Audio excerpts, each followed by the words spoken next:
Summer is upon us, and vacation plans are in full effect. There are a lot of popular vacation spots around here, especially with the amount of coastline in the south. Aside from our coastal regions, though, there are a ton of lakes and mountains for camping as well. I hope all of you have a great and safe summer. On the safe side of things, let's do a public service announcement type of episode. North of Atlanta, Georgia, sits Lake Lanier. The lake has become popular with water sports enthusiasts during the summer. In 1996, the Summer Olympics even had their rowing and sprint canoeing events on Lake Lanier. The lake has over 90 parks spread out across 680 miles of shoreline, and 23 of those locations have public beaches and swimming. There's a resort there called Lake Lanier Islands that includes a water park and golf course.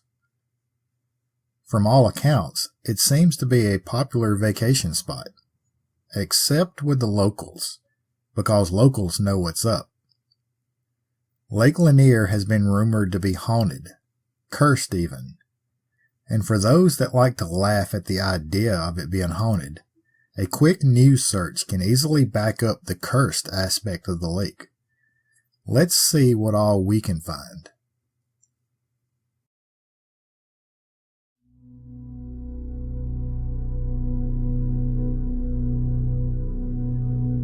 Everyone loves a good, strange, weird, or bizarre story. Well, welcome to the American South, where dark legends and haunted history lurk around every corner. Where superstition, folklore, and a touch of backwoods magic blend with everyday culture. Some say, in order to survive. This is Dixie After Dark.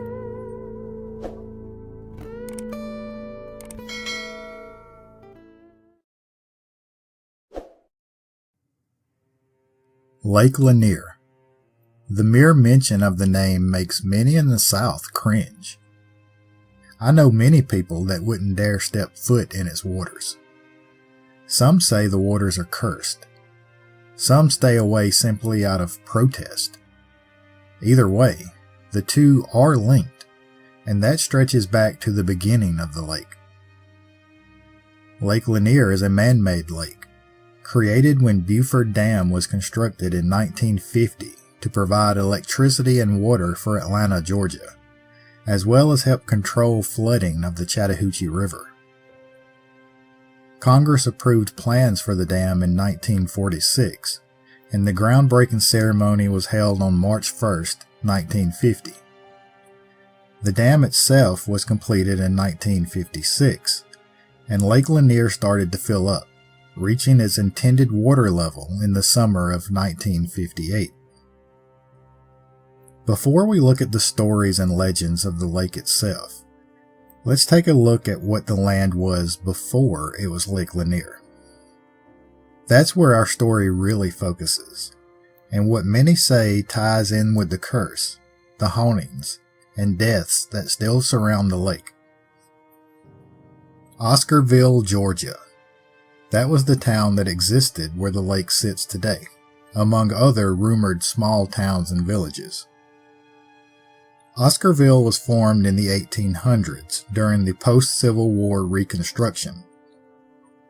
The town was predominantly black residents, a community of freed slaves eager to begin a new life. Unlike many of the other towns started by freed men, Oscarville was prosperous almost right out of the gate. It was mainly a farming community. By 1911, Oscarville had 1,100 residents, 58 who owned their own land, while over 100 others rented their own farmland. Those that didn't work on farms worked as craftsmen in nearby towns. It's said that Oscarville was the best in the region at raising chickens. In 1906, in nearby Atlanta, a race riot had broken out. Some call it the 1906 Atlanta Race Riot. Others call it the 1906 Atlanta Race Massacre. Never heard of it? Don't feel bad. It seems that's by design. The city did publicly mark and acknowledge the event 100 years later in 2006. Until then, most local historians largely ignored it. Let's see if I can tiptoe around YouTube's terms of service for you. It seems that on the evening of September 22nd, 1906, local newspapers ran headlines about 4 separate, attacks of 4 white women by black men. The wording and description of what took place in the attacks were very graphic and detailed, even by today's standards. This resulted in white citizens forming a mob, and rather than targeting anyone alleged in the crime, they went after any black citizen. The violence lasted over the next 2 days, gaining worldwide attention, even in 1906. Newspapers as far away as France and Scotland reported on the events. The Georgia National Guard was called in, but by many accounts, they only joined in with the persecution. The amount of those that died is still unknown. The official count is 25 African Americans, but many speculate that number to be anywhere between 10 and 100. There's no official count as to the amount of black-owned homes or businesses that were destroyed. There are 2 white deaths reported. One of those was simply a heart attack at the site of the rest of the violence. On September 28, 1906, the Fulton County Grand Jury made the following statement.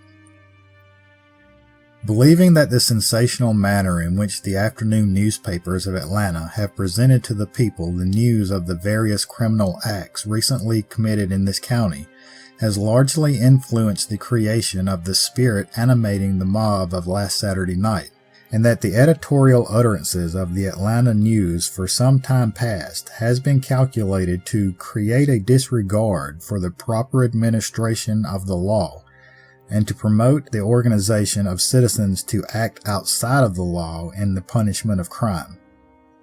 The sensationalism of the afternoon's papers and the presentation of the criminal news to the public prior to the riots of Saturday night deserves our severest condemnation. I really encourage you to research this one on your own, especially due to the fact that history tried to erase it. The massacre was ignored for decades, and it wasn't until the 100th anniversary in 2006 that a citizen group pushed for acknowledgement. The next year, in 2007, it was officially added to the state social studies curriculum. Speaking of history trying to be erased, let's go back to Oscarville. Tensions remained high in the aftermath of the 1906 Atlanta massacre. To add to this, white farmers were struggling and under economic stress, something they blamed on the successful farmers in Oscarville.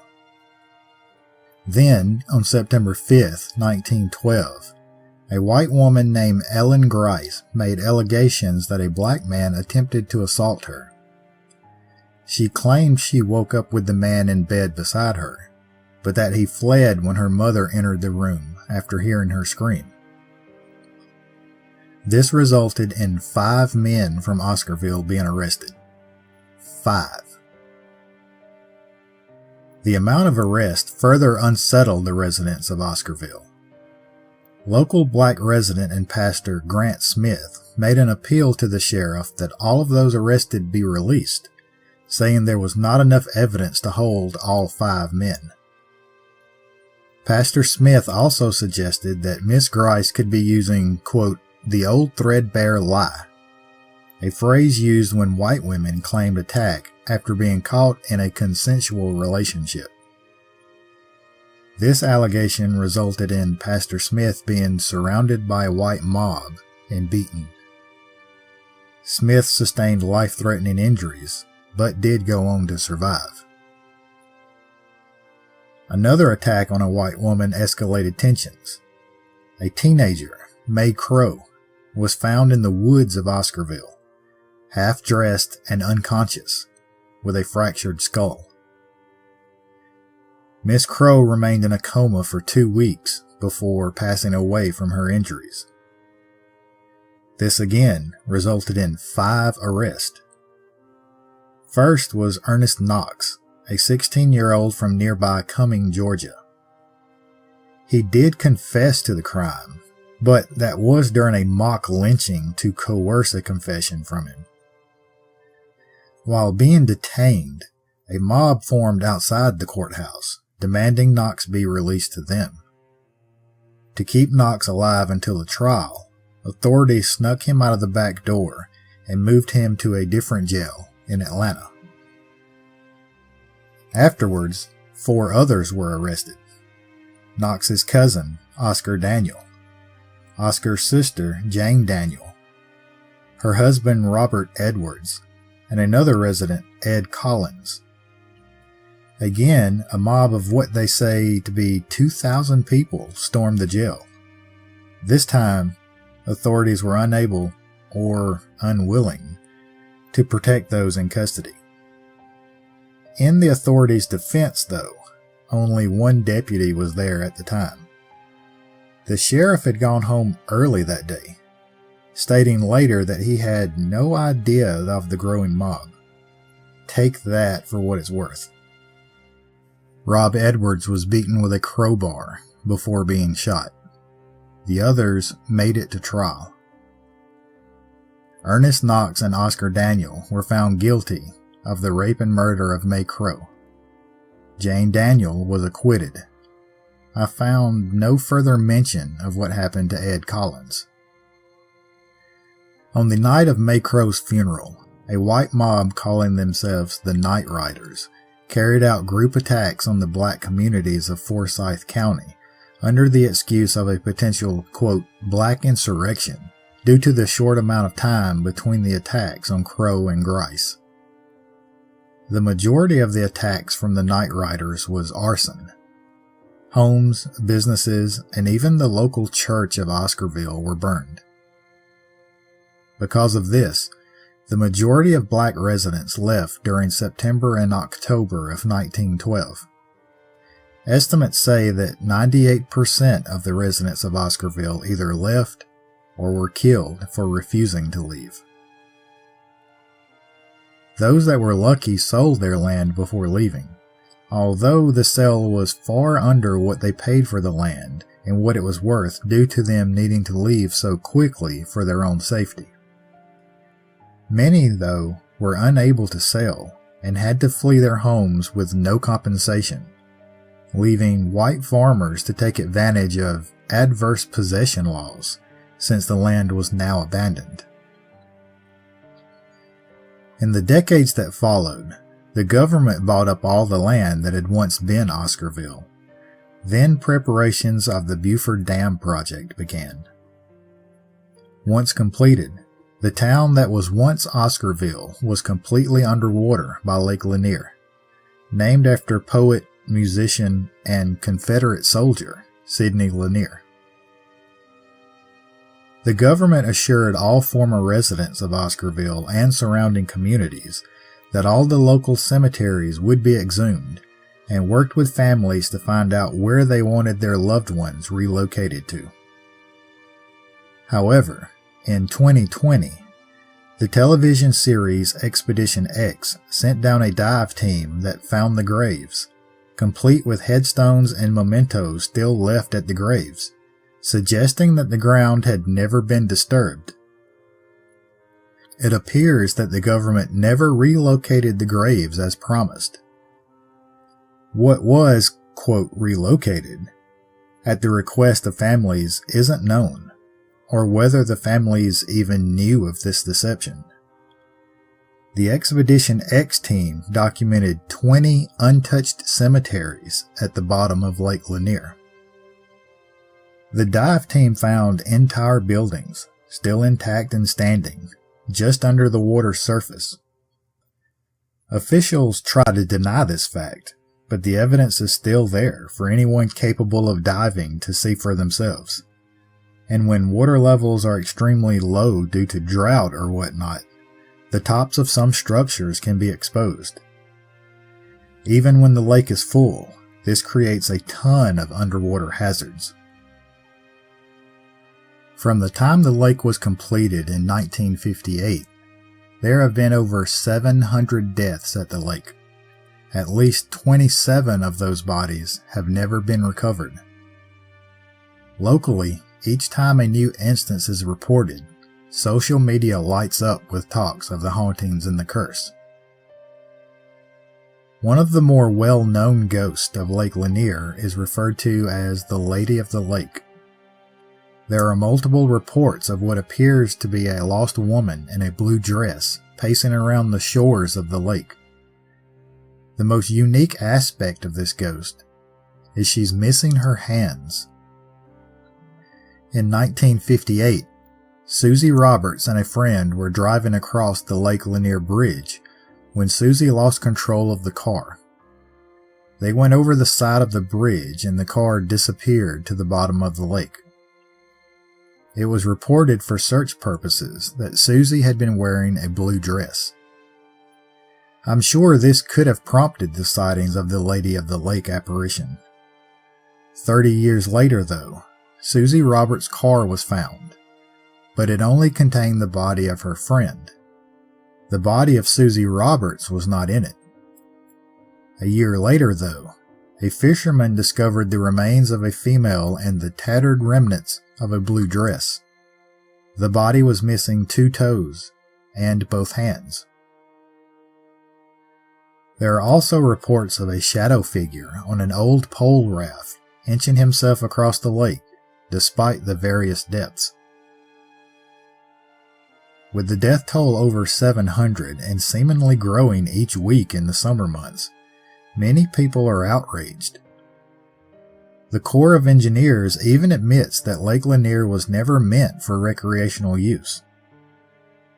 That never seemed to stop the elites of Atlanta from cropping up businesses and resorts around the lake to make a quick buck, though. I guess that now there is too much money and power behind the businesses to even do anything about it. Margaritaville at Lanier Island Resort even just announced a multi-million-dollar water park there. The lake itself is reported to bring in $5 million a year in revenue, according to the Chamber of Commerce. And that doesn't include the resorts and businesses on the shores. The lake boasts between 8 and 10 million visitors annually, but you would be hard-pressed to find any locals in those numbers. Oh, and speaking of the millions of dollars Lake Lanier brings in annually, I thought it would be important to note that in the 1980s, a civil rights march called the Brotherhood March took place in Forsyth County in an effort to bring the history of Oscarville to light. Oprah Winfrey was even there in her early television career to cover the demonstrations, only to catch counter-protesters throwing rocks at those marching. The march did draw statewide attention to Oscarville, though, and prompted an inquiry at the county level into land reparations for those families that were displaced during the 1912 racial conflict in Oscarville. The inquiry did not result in any reparations for the land, stating occupants left voluntarily. Yeah, sure they did. And I'm sure that didn't stain the land either. Your 700 deaths have nothing to do with the lies about relocating the cemeteries either. Those forgotten people at the bottom of Lake Lanier has nothing to do with the average 20 deaths per year since the lake opened. That's what, more than 1 per month on average? There are several petitions online to have the lake shut down. One petition states it perfectly, and I'll close with a quote from there. Lake Lanier is a destination that is used for profit by many residents, businesses, and boaters. Keeping this lake open reflects the message that all of these lives are worth economic growth.